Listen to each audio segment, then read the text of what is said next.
Hi guys, welcome back to Toxic to Me. Aku Ivana, aku dokter. Dan hari ini we have a very special guest joining us today, Jody, Dr. Jody.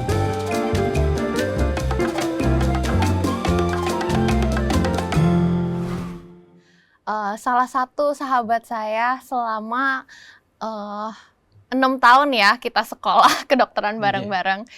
Jody, do you think you could introduce yourself a little bit? Hai, aku Jody, aku dokter.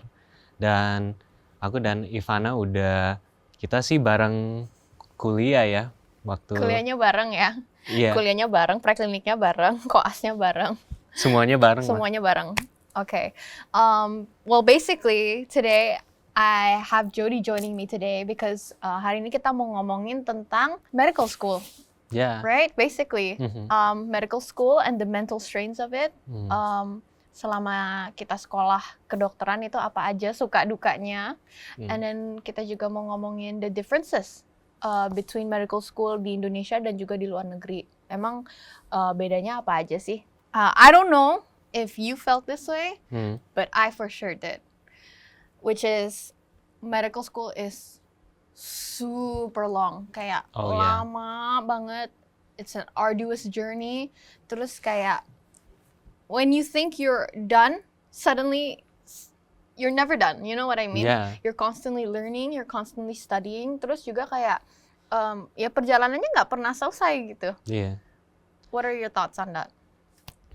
I think that's common in both Indonesia and abroad. That's one of the similarities, is that when you enter med school, there's always another step. There's always some other paper. If you've already finished preclinic, when you start doing when you become a clinical student in COAS, and after that, when you're done, then you start thinking about, how am I going to specialize, or what kind of field am I going into? Am I going to do research, or am I going to get into hospital management? And after that, when you're done with that, then you start thinking, should I subspecialize even more into a subspecialty, or do I try to do a PhD, or do I expand in a different field? There's Kayaknya, a lot. Yeah. Kayak dulu ya, at least this was for me. Yeah. Dulu sebelumnya, kayak pas I first entered medical school, pas pertama kuliah kedokteran, I thought that the journey or the vision is very linear. Yeah. Iya nggak sih? Yeah. Oke, gue harus kuliah dulu nih selama 3,5 tahun kan. We call it preklinik. Yeah. Preklinik 3,5 tahun atau 4 tahun kadang-kadang di beberapa universities. Terus setelah preklinik masuklah ke yang namanya clerkship atau koas kan, koasisten. Nah itu di situ kita di bawah naungan dokter-dokter spesialis di rumah sakit, tapi kita belajar tentang so for the last 3.5 years itu kan semua adalah teori. Sekarang waktunya kita praktek, belajar praktek gitu.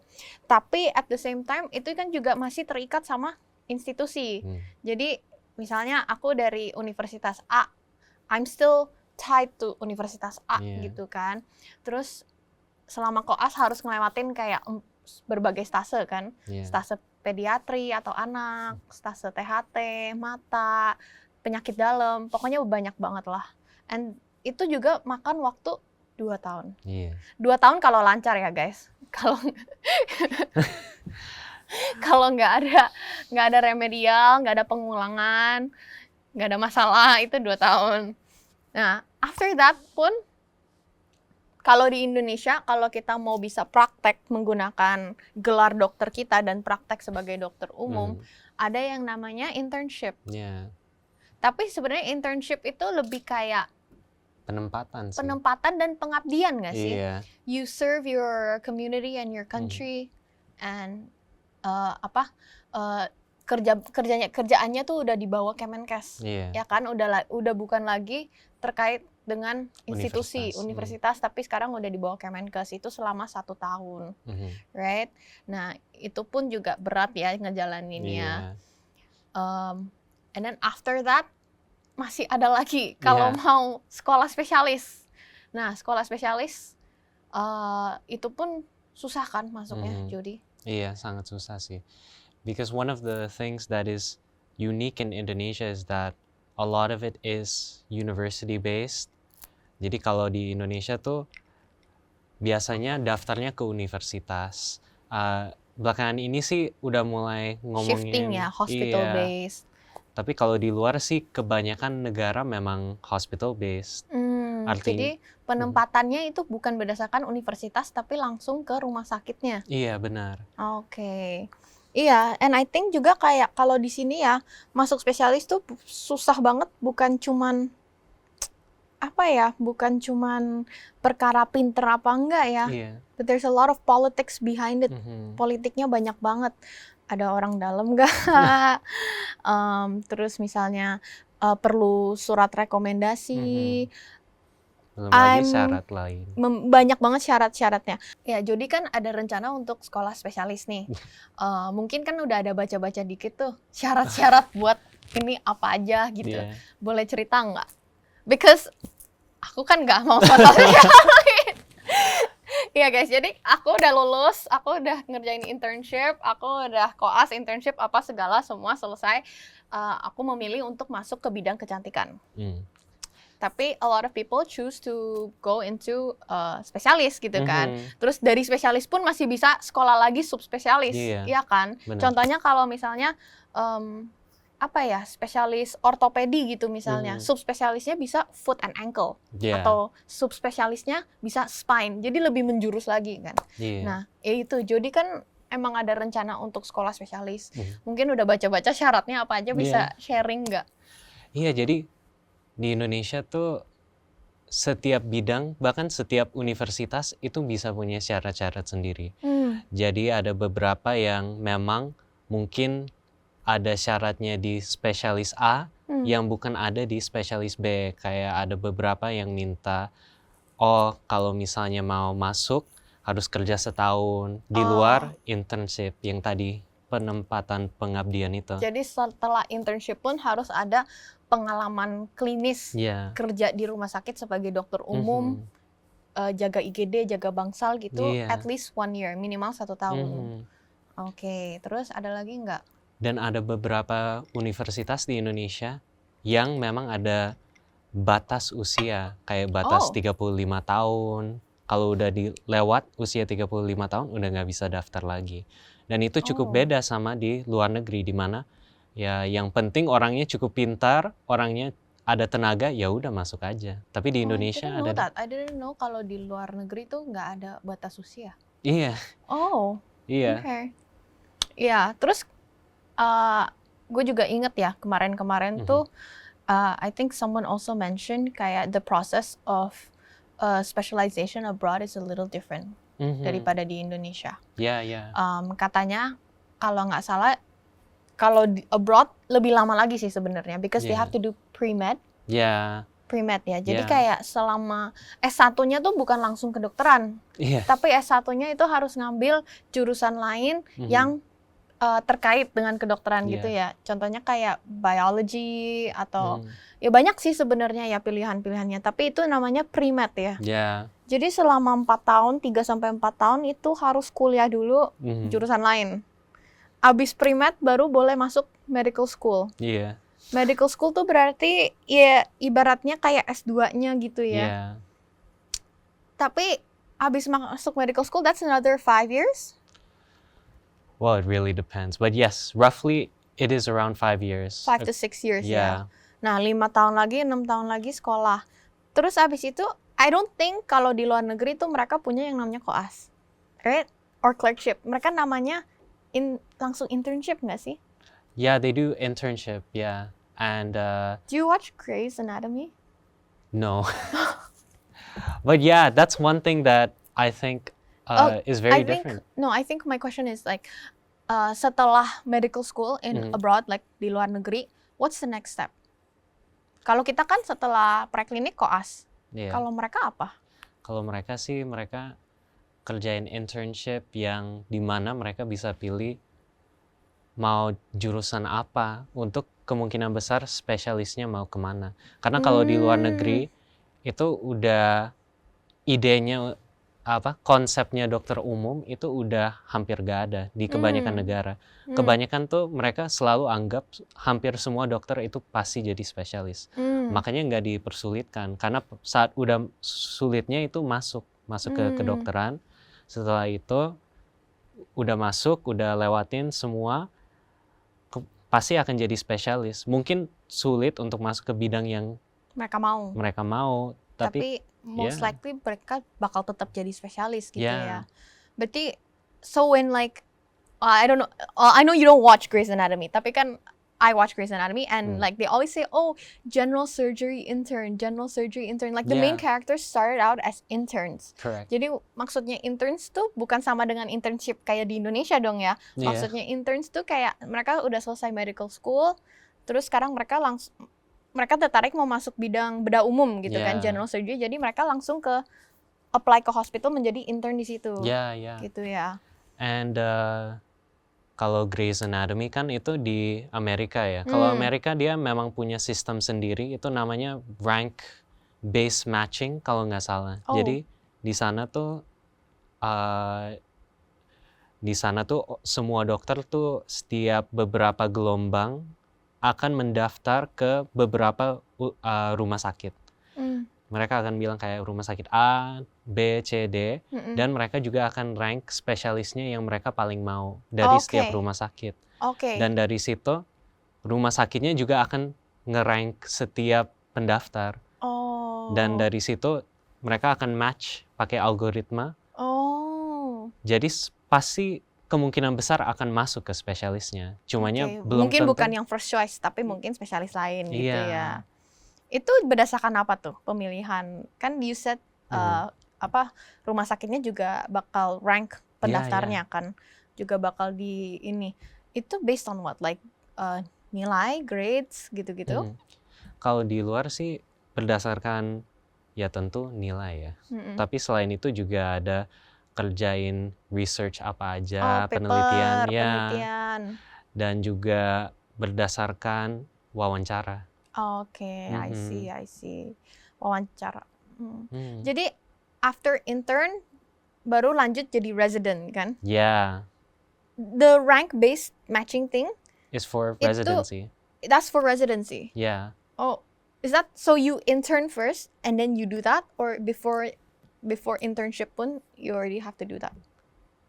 From what I know, you do rank based for residency. Oh, oke, for Yeah. residency. Baru habis itu residency ibaratnya sekolah spesialisnya lah ya. Sekolah spesialis, then after that they become an attending, right? Kalau udah lulus. Yeah, and then you can think about fellowship after Oh that. my god, pusing lah.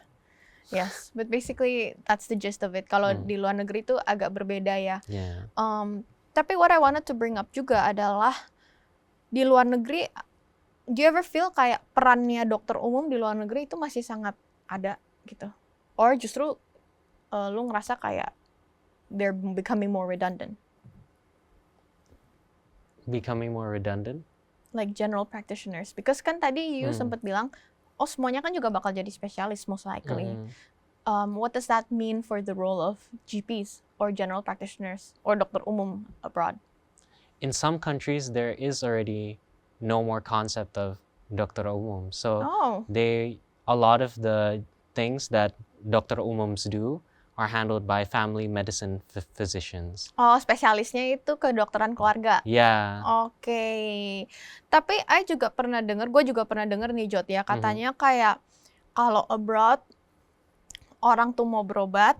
Kalau di sini kan orang mau berobat, aduh dengkul gue sakit nih, my Yeah. knee hurts. Langsung berobat ke dokter, ke spesialis ortopedi, Yeah. ke polinya dokter spesialis ortopedi. Nah, from what I've heard, kalau di luar negeri tuh nggak kayak gitu. Mereka tuh harus berobat ke dokter umum dulu. They have to go to see a GP first. Kalau GP-nya ngerasa ini beneran ada masalah yang di luar kompetensi atau di luar ranahnya dia, Yeah. baru dia refer atau dirujuk ke dokter Yeah. spesialis ortopedi. Is that true? Like from what you know or what you've heard? Well, it does depend on the country because some countries they require you to do that for insurance. So because of insurance, usually they do it step by step. They have you meet a family physician or a general practitioner, and then from there they can refer you depending on if the case is specialized enough for the specialist to see. Oke, Yeah. I see. Jadi juga kemungkinan besar itu buat insurance purposes juga ya. Iya. I see. Because healthcare abroad is very expensive, right? As we know. In the US, In yeah. the US. Yeah, okay. I guess another thing that I wanted to bring up was also vaccines. Yeah, yeah. Vaksin. Kan belakangan ini lagi ada nih outbreak campak among kids, antara anak-anak, tapi juga dengar nggak kabar yang tentang 2 dokter internship meninggal gara-gara campak? Ya, itu kasihan banget ya. So, well, selama ini kita internship sih, puji Tuhan nggak pernah ada. Every now and then you hear about the occasional case of someone passing away. Like, tapi biasanya tuh per angkatan ISIP tuh 1 orang doang kan. Maksudnya kalaupun ada sesuatu yang terjadi kayak gitu tuh biasanya cuma 1 orang. Tapi kali ini yang internship kemarin ini sampai 3 orang yang meninggal kan. Which is so sad. It's so sad. Tapi ternyata 2 dari 3 dokter itu 2 dokter itu meninggal karena campak. Komplikasi dari campak. So I wanted to talk about that. Ditambah lagi juga lagi ada outbreak campak. Emang kan pada pasien anak-anak khususnya gitu. Benar. Padahal campak kan penyakit yang ada vaksinnya. Iya. Dan tercover juga. Dan tercover BPJS juga. Jadi menurut Jody kenapa tuh? Why is that? Like sebenarnya kayaknya kalau masalah campak yang belakangan ini ada 2 faktor ya. Yang nomor 1 itu tentu kalau masalah vaksin yang dari anak balita itu kita nggak akan terasa dampaknya sampai beberapa tahun kemudian. Nah kemarin kan ada COVID. Waktu COVID itu kan jarang orang keluar karena memang lagi lockdown kan. Dan karena itu banyak orang kemis dan walaupun ada follow up seharusnya bisa follow up. Kejar. Iya bisa kejar. Tapi ya udahlah gitu ya. Iya benar. Terus faktor kedua? Faktor kedua juga masalah edukasi sih ke masyarakat karena salah satu mindset yang mungkin kita perlu merubah di Indonesia itu saya nggak sakit jadi saya nggak perlu ini walaupun sebenarnya lebih baik obat yang nomor 1 itu pencegahan. Iya. Jadi itu vaksin sebenarnya bertujuan untuk mencegah bukan untuk menyembuhkan. Iya betul. Kan? Tapi I wanted to ask you juga sih Jod, kayak seingat aku, ini udah lama nih, ini udah ilmu yang rada menguap. Cuman seingat aku, vaksin campak itu kan bukan cuma sekali kan. Kan ada tuh vaksin basic buat anak-anak pas baru lahir sampai mereka umur 9 bulan. Jadi 2 bulan, 3 bulan, 4 bulan. Jadi 2 bulan apa aja yang harus divaksin, 3 bulan apa aja yang harus divaksin, 4 bulan, seterusnya 6 bulan. Terus 9 bulan, terus 18 bulan, ya kan? Nah, kalau nggak salah tuh campak itu nggak bisa cukup vaksin sekali aja, ya kan? Minimal 2 kali kan? Nah, apa ada faktor juga, kalau dari pengalaman aku gitu ya, selama koas dan selama internship, apa segala, orang tua tuh banyak yang bawa anaknya vaksin yang pertama kali, yang campak. Tapi yang keduanya, yang di saat 9 bulan, anaknya juga mungkin udah gedean, itu banyak yang miss. Banyak yang miss. Gara-gara mungkin ya mereka ngerasa anaknya udah mulai kuat gitu kan. The kid is getting stronger, the kid is older juga kan dibandingin pas masih bayi, masih kecil. Padahal sebenarnya harus dilakuin dua-duanya kan untuk melengkapi antibodi yang ada di dalam tubuh anaknya kan. Iya, betul. Iya. Kemarin pada saat ada dokter internship itu yang meninggal juga karena campak, itu banyak juga yang, kan aku baca-baca ya komentar-komentar netizen gitu, banyak yang ngomong, mereka kan dokter, pasti mereka kan udah vaksin campak juga, kok udah vaksin campak masih bisa kena? Itu salah satu miskonsepsi yang cukup banyak orang. Hari ini Dr. Jody mau meluruskan guys. Jadi kalau di imunisasi itu bukan berarti orangnya itu 100% gak bisa kena penyakitnya ya. Tapi istilahnya kita mensiapkan tentara atau imunnya tubuh kita untuk melawan kumannya. Tapi kalau misalnya kita masih terpapar berulang-ulang apalagi nakes, tenaga kesehatan, Ya, pasti mereka ketemunya banyak sekali orang yang memiliki penyakit-penyakit ini. betul. Apalagi sekarang lagi outbreak Iya, campak. Jadi pasti mereka banyak megang pasien yang campak. campak. Ya, benar. Itulah sebenarnya salah satu resiko sebagai nakes Mhm. ya. Em, Dan ada juga konsepnya herd immunity. betul. Kalau herd immunity itu konsepnya tentu tidak 100% semua orang bisa divaksin. Kenapa? Karena ada beberapa yang memang anak yang kejang demam yang memang Ada berisiko, kontraindikasinya ada gitu ya. kontraindikasinya. Dan dari kontraindikasinya itu mungkin 2-3% populasi itu Nggak bisa. nggak bisa.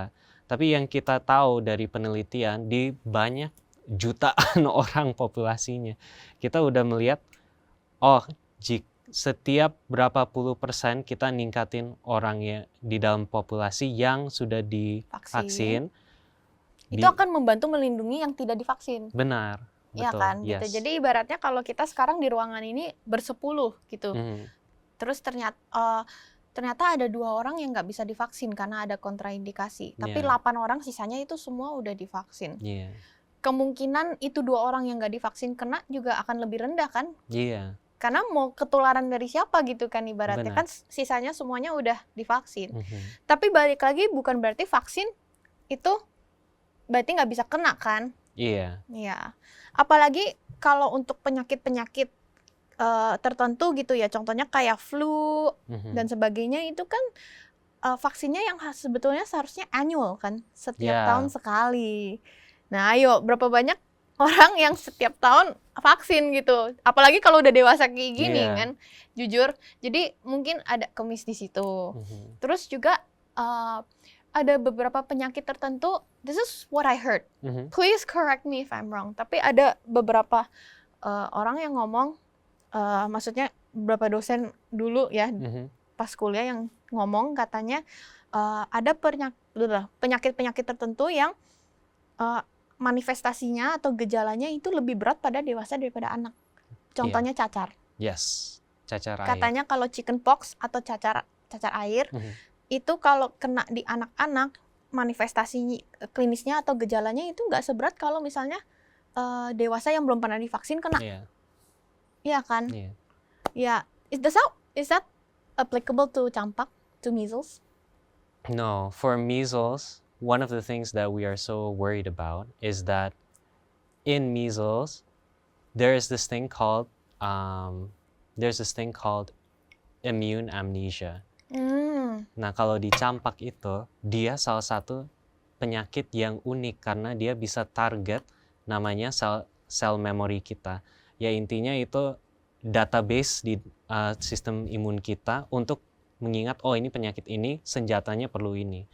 Tapi campak sendiri itu bisa target sel-sel itu menjadi hilang. Jadi lupa cara ngelindungin tubuh gitu ya. iya, jadi ada risiko untuk kena penyakit-penyakit yang Lain-lainnya juga. benar. Jadi komplikasinya banyak gitu ya. Ya, banyak sekali. Jadi imunnya jadi turun, kena penyakit-penyakit yang lain juga, Iya. komplikasinya jadi banyak. Hmm. Sebenarnya ya, kalau dari pengalaman aku selama koas atau ISHIP, menurut aku orang Indonesia itu bukan anti-vax. Menurut aku. Iya sih. Orang Indonesia itu banyak yang percaya vaccines work. Banyak yang percaya vaksin tuh bekerja dan ada fungsinya. Cuman yaitu mungkin karena kekurangan edukasi mengenai pentingnya sebetulnya vaksin dan pentingnya follow up vaksin. Jadi nggak boleh cuman setengah terus dilupain, setengah dilupain, nggak dikejar, nggak di follow up.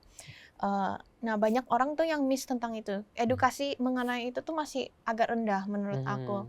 Jadi bukannya mereka nggak mau vaksin, tapi kadang mereka nggak ngerti aja seberapa penting itu vaksin. Nah, kalau di luar negeri agak beda nggak sih, Jod? Ya. From what we see on the internet, itu kan banyak orang yang di luar negeri yang sebenarnya anti-vaxxers. Ya. Do you think you could share more on that? Well, kalau orang anti-vaxxers tuh, mereka kebanyakan percaya bahwa vaksin itu nomor 1 nggak kerja yang benar. Dan nomor 2 itu buruk justru ya? Buruk, iya. Padahal sebenarnya kalau vaksin itu dia perlu lewatin banyak-banyak tahap sebelum dia bisa masuk ke populasi umum. Karena kalau misalnya kita pakai di masyarakat, salah satu yang standar tertinggi itu untuk obat dan vaksin, di Yeah. mana dia harus lewatin 5 stages of clinical trials ya, kan. Tapi banyak banget yang percaya kayak kalau di luar negeri nih, banyak yang percaya kayak vaksin itu bisa menyebabkan autism. Bisa membuat anak saya autis. nah Atau bahkan ada juga yang ngerasa atau percaya vaksin itu bisa menyebabkan kanker. kalau masalah seperti itu sih, kebanyakan itu memang karena orang melihat penelitian yang nomor satu bisa ada biasnya. Kalau di penelitian itu bukan artinya semua penelitian itu standarnya sama. Kita juga harus melihat dari metodenya, caranya mereka membuat datanya, dan juga cara mereka mempersiapkan. Dan selain itu juga ada namanya confounding variable. Itu di mana ada dua hal yang kita melihat, mereka berhubungan nih. Tapi apakah A itu yang menyebabkan B itu nggak selalu. Iya. Itu causation. Iya. Kalau confounding sih, untuk yang masalah autism, itu salah satu yang sangat contoh yang sangat bagus, karena kita melihat autisme itu baru mulai didiagnosis di sekitar waktu yang sama di mana orang memulai vaksin yang pertama kali. Iya. Jadi kita melihat, ini orang berarti mulai dia autis gara-gara vaksin gitu. Padahal enggak, we don't nggak ada know that, hubungan. right? Soalnya autism sendiri adalah kondisi yang developmental kan. Yeah. It's a developmental condition, which means that dia terjadi most likely at the early stages of life, which is also when you start your vaccines, Yeah. right? And Yeah. that's why. And that's why. Berarti autism is a confounding variable. Tuh, denger guys, Dr. Jody. Terus ada juga banyak juga yang ngomong kayak gini, Jod. Kan kita udah ngelewatin COVID nih, COVID-19. Banyak yang bilang, loh katanya butuh waktu yang lama buat vaksin bisa dilepaskan ke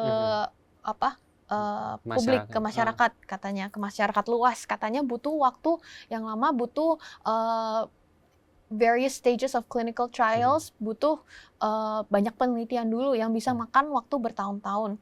Kok pas COVID nggak sampai seberapa lama udah ada vaksinnya? Itu memang karena nomor satu, COVID itu salah satu penyakit yang kondisinya luar biasa karena dia pandemi, di mana penyakitnya itu sudah berdampak ke seluruh negara. Ya. Dan dari situ itu menyebabkan mendesak gitu. Mendesak. Jadi semua negara itu langsung investasi untuk mempercepat pencarian vaksin. Jadi resources all go into finding a vaccine for COVID-19. There's people in my daily life that actually believe COVID-19 vaccines are harmful. Cuman ya mereka, tapi at the end of the day mereka juga tetap vaksin. Karena aku tanya dong, loh, Kak, kan kakak ngerasa COVID-19 vaksin tuh not good kan, maksudnya ada harmful effect-nya. Kenapa kakak tetap milih untuk divaksin? And they said something that actually, for me it makes sense gitu loh. Dia ngomong kayak gini, ya antara gue mati gara-gara kanker nanti 50 tahun ke depan, 30 tahun ke depan, atau gue mati karena COVID sekarang. Which made me laugh so hard. Tapi ya sebenarnya bener juga kan gitu loh. Maksudnya if this is a very big if, kalaupun vaccines have harmful effects that actually now we don't even know for sure 100% if they do kan. Masa you want to risk your health right now in the middle of a pandemic for something that might not even be true? You understand what I'm saying? Ya itu sih. Jadi konklusinya vaksin apa enggak, Dr. Jody? Vaksin. Vaksin, dan sekarang gampang, karena sekarang ada buku pink, ada jadwal dari Ikatan Dokter Anak Indonesia, IDAI. Oh, yang buat anak-anak itu ya? Itu tinggal dicentang-centang doang, gampang sekarang. Betul. Sekarang di vaskes pertama aja itu udah bisa, di puskesmas itu udah bisa. Jadi, ayo harus vaksin. Harus vaksin. Dan nggak usah dokter anak kan yang vaksinin, dokter umum itu bisa vaksin kan? Bisa. Iya, jadi it's accessible. Iya. So no reason to not. Come on. Jadi teman-teman kalau mau vaksin sama Dokter Rifana silakan. Aduh, aku udah lama banget belum vaksinin orang. Sini Jot, mau divaksinin nggak? Udah vaksin flu belum tahun ini? Belum. Aduh. Aku mau sih cacar air. Have you not? I haven't gotten it as a child. I haven't gotten it as a child. Oh, Jadi kita berdua belum pernah kena cacar air. iya. Jadi kita berdua tuh sekarang sangat takut kena cacar air karena katanya Iya, gejalanya tuh jauh lebih berat berat. banget kalau di dewasa. But you've got vaccinated, right? I've already scheduled. You have never? Yang dari kecil itu belum pernah? Oh, udah.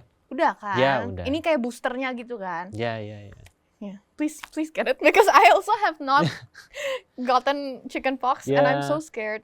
Terus kan katanya juga kayak banyak orang tuh yang kayak pas kena cacar air, a lot of children like they recover quickly, like the scars tuh hilang segala. Tapi banyak juga yang kayak when they got it in adulthood, pas udah dewasa, scarnya tuh nggak hilang-hilang. Yeah. Satu badan, kan kasihan ya. Yeah, I think that wraps up today's episode. Banyak ya yang kita omongin ya tentang kedokteran. Ya ini benar-benar sahabat saya dari day one. Day zero. Ya, benar-benar suka duka medical school, kedokteran apa segala kita ngelaluin bareng ya. Yeah, so this is a very, very good friend of mine and I'm so happy he's able to join us here today to share a lot of insight. Because Dr. Jody adalah salah satu dokter yang paling bijaksana, paling giat, dan paling bermoral yang aku kenal. Oh. So, I'm very happy that he's here with us today. Okay, thank you, Jody, for joining us today. I think that wraps up today's episode. We hope that you enjoyed it, and we hope you get back soon.